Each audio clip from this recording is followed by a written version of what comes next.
live lesson for the 27th. I can't believe it's the end of October already. Can you believe that? Some people just started today. In fact, most people that were on the live lesson today just started. So if you are just starting this course, please do not do marking period 1 unless you've already finished writing your narrative, right? So to catch up quickly, you're going to want to do this piece, writing my narrative, and then nothing more in Unit 2 do you need to worry about. Move on to Unit 3. You do need to write your narrative, though, because now, see, we're going to connect that narrative to the world. All right. So reminder, a narrative is just another fancy word for a story. So your story connects to the world. Here is our marking period 3 unit. Here are the Common Core standards we're going to be working towards. Introduction, stories connect people. That's really why we tell them. We tell them because they connect us. All right. So this lesson, the intro. Another quote for you: every social justice movement that I know has come out of people sitting in small groups, telling their life stories, and discovering that other people have shared similar experiences. Right? That's how we get those movements in the street that we had over the summer and in May, was that people got together and said, this has got to stop happening, right? And once this was online and everybody's seeing it, we have these shared experiences and we can have a social movement and hopefully get more change. We're not done yet. We need to have more. All right, so what we did in class today that you'll be doing now is this Nearpod lesson. So make sure this says your name, right? Make sure it's got your name there, and then just click forward. You might want to make it bigger so that you can work through it. I'm going to go through this rather quickly. There's a quiz on here that you will take more time with, but I'm going to let you know what I shared, what the direct instruction was today during our class. So this is the introduction to marking period 3. We're working on research. Today you'll have a pretest and we'll look at a podcast as a mentor text. So as always, we start with just a quick poll. How you feeling? Let me know. And now we move into the lesson. This is the pretest. I want to know what you already know about research. Have you done any research in the past? Take the quiz to determine what knowledge you already have about research. It's okay if you don't know anything. I will be planning the lessons to support your learning, but if you do well, then I will exempt you from the lessons that you do well on. All right, so the first thing is just some quick matching. I'm just going to match randomly. I'm going to get lots wrong because I'm not paying attention. You're going to pay attention and do the best you can. And then a quick quiz. Again, I'm going to go through this and just answer questions at random, not paying attention to what they are, not even reading them. You're going to pay more attention, and then you're going to study your answers and see how you did and get some information for yourself. And now we're going to look at the mentor text, okay? Do take that quiz seriously because, again, if you do well on it, then you've just exempted yourself from the next lesson that comes on Thursday morning at 9. You don't even have to show up for that. All right. This is the mentor text. Again, mentor texts are anything that you're looking at as an example of the work you want to do. So for marking period 3, we're going to be creating a podcast or as one of the possibilities, right? So marking period 3, you're going to take your narrative, the one that you wrote for marking period 2, and you're going to expand it. What issue can you connect it to? What can you learn to expand your schema, right? So you wrote a story based on your schema, based on what you already know. A story of something that happened in your life or problem and solution. So for instance, one student wrote of the societal problem of homelessness and gave some solutions that they thought from their own schema, right? Not having done any research, there were no statistics or facts in that paper. They were just, this is my experience, this is what I've seen in the world. I think we should give money to people in these circumstances and in this way, right? That's basically what the student wrote. Now that student can expand their schema and do a little research on homelessness as a topic, as a societal issue that there is information out there on. And when we do that, we're going to be expanding your schema. All right, so I want to go over what schema is again, because some of you weren't here. There is a lesson. It's in Unit 1 called Activating Schema. You can check this out. But for now, what assumptions do we make about this person, right? We just take a look at a photograph. There's objectively, I can see this is a person who is got their head on a desk that has books on it, and they're wearing a brown sweater, and they have curly black hair, right? These are like the objective things that I can just name. The desk is brown. There are 6 books in a stack, and one book that's open under his head, right? Like, I'm even guessing that this is a male because you can't really tell. Could be a they, could be a non-binary.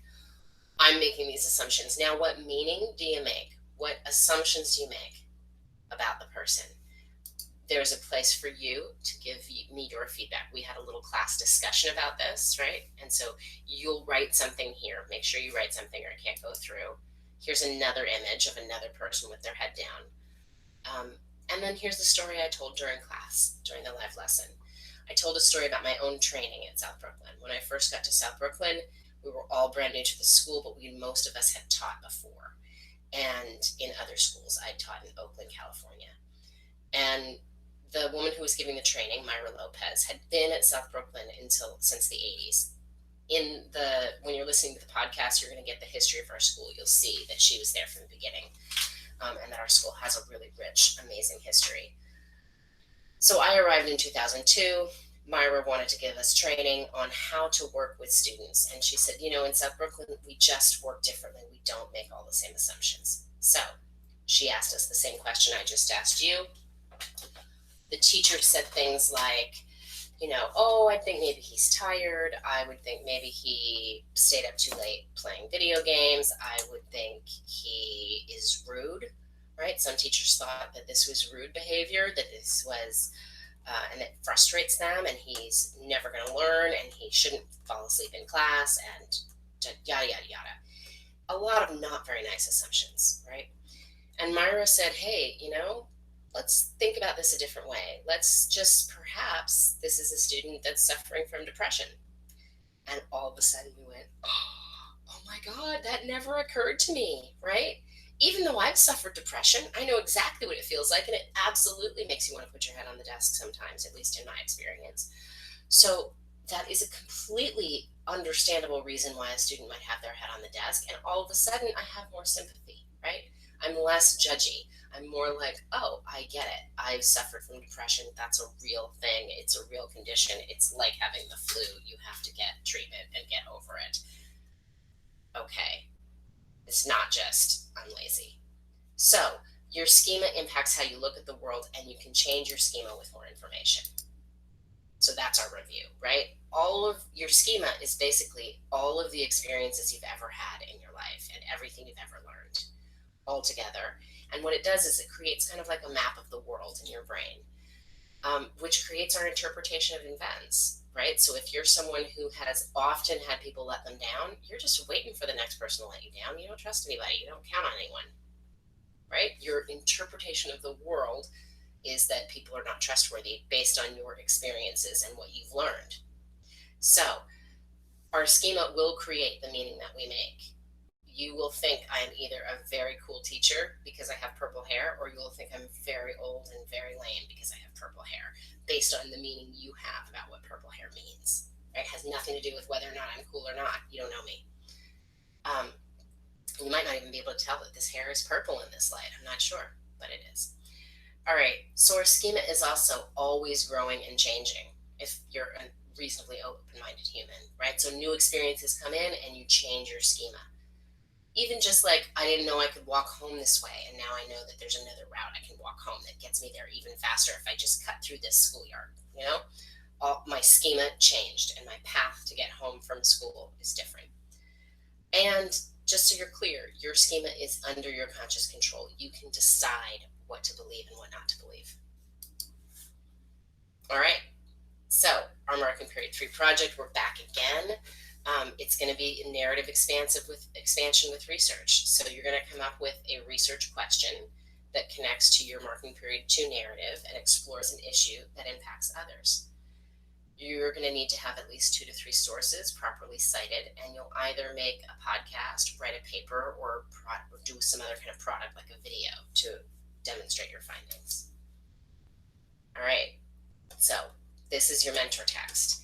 It is from a podcast, and again, mentor text is a text we emulate in our work. Emulate meaning to copy or to try and imitate. So, Miseducation, this is a podcast. A podcast is a radio program produced on the internet, so anyone can make a podcast, which is awesome. I have several former students that have made podcasts and a friend that's made a podcast. Um, this one is actually created by New York City high school students about New York City high school and the problems in it, right? You see the title Miseducation.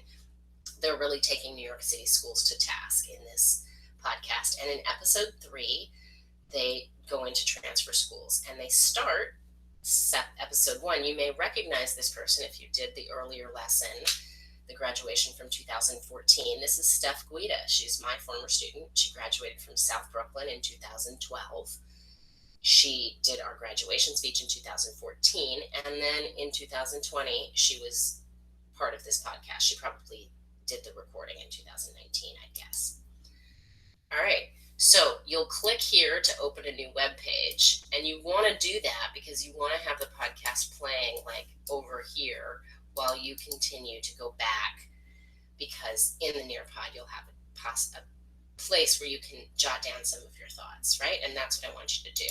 You're going to jot down some of your thoughts. What are the ideas that you find most interesting? Here's a place you can take notes on that. Listen to the podcast. Another place you could just write it straight in is in the end of our lesson. So I've put the podcast here again as another place. If you skip the Nearpod, you'll still get the podcast, which is awesome. Here is the trailer to the film that Stephanie was creating. It never was released. She had a Kickstarter, but it didn't make enough money, so it never was released. It was a little sad. But it's a great trailer, and it really shows you inspiringly our school. And you'll see me, and you'll see your other teachers, many of whom still work here. And then this is the place where you will take those notes that you compiled earlier and you'll write them out, right? Just here. What was the topic of the podcast, and what are 2 or 3 ideas you found interesting from it?